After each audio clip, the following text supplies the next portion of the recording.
Tsy mandry ny tany dahalo efa daho milanja basy tsy misaron-tava manafika amin'ny andro mazava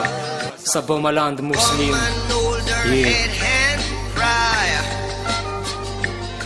Cause her son had been shot down in the street and died.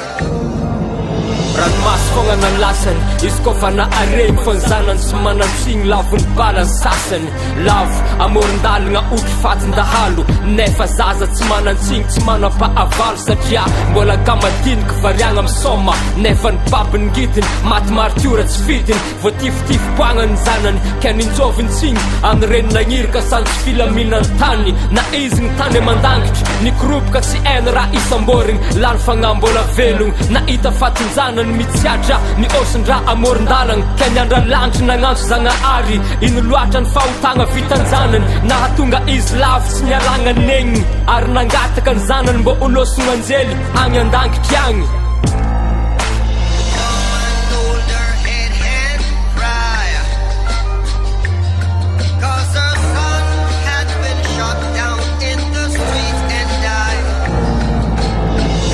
Vahagna netraketraka olombelogno ambony tany arô mitangaiky akato mitomoagny impirimpiry moa misy maty mifamono ny ologno efa tsy digny zagnahary angala azy tondro sogno fogna andrasany de ny fahignana miala ny tany moa ny rasany ologno efa niova biby ny malaso ny tsimitsisy amin'ny aligny na matsagna ny gouvert amin'ny osin-draha karaha tany tsisy fanjakagna mipopoka ny basy isan'andro misy maty efa tsy mahagaga ny hainao manjery sy ny gazety ny famoagna lasoratra ny faty ologno misesisesy ny fanjakagna mitaza miposiny tsisy vaholagna ny malasy mahazo vagna sady mamono ny magnolagna mpangalan-kery ny etsi-andanina efa tsy hay atahiaigny mitentegny lalandava ny ray aman-dreny amin'ny fampianaran-janany satria ny raty tsy tery lalagna hatramin'ny EPP ziska amin'ny anjerimanontolo no ahitagna faty ologno tsy mandry fahalemagna ny tany ny andalam-pasika efa tsy koragniny amin'ny fagnindagna sinto mahery ary mbola tanorany akamaroany ray malaso vokatra ny tsy fanagnanasa akamoagna tsy fagnaragna antitra ray aman-dreny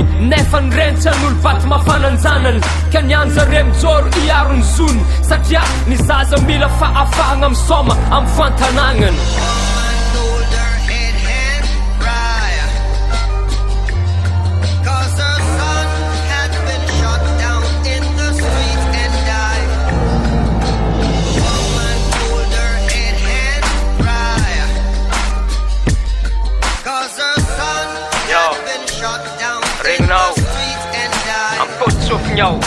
Ang potsok niyaw tunda panjakang